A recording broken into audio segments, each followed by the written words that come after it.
Kenapa buat beg ni? Sebab dia gegar. Gegar ke? Bukan customer komplain bunyi ni?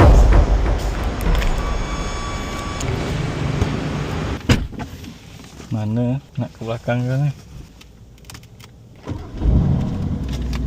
Reverse. Okey.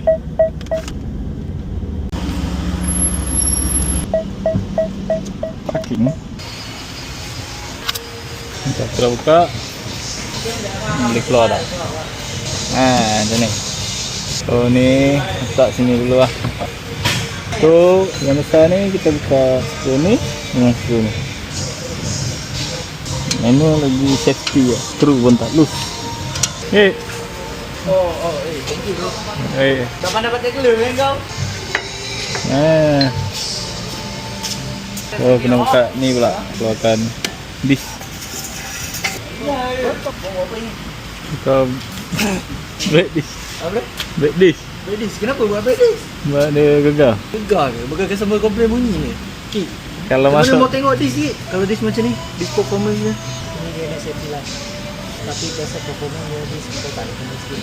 Okay, kau tunjuk sikit dekat budak-budak TikTok semua. Nanti kita skin kan, takut bengkok ke apa. Maksudnya dia boleh skin sampai sini. Kalau betul you tak ada duit, you boleh skin sampai dalam. ya.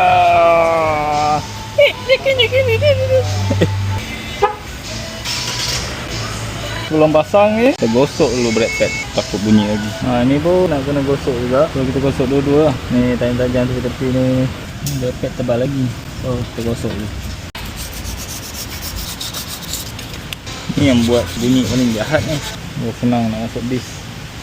Ya. Bila dah guna caliper brake tu, bagi dia senang lah nak masuk disk nanti. Pasang.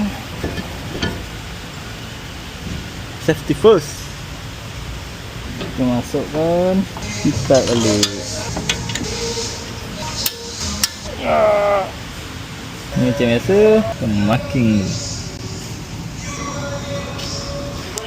Oh ni ikat balik lah. Macam biasa, marking. Tada.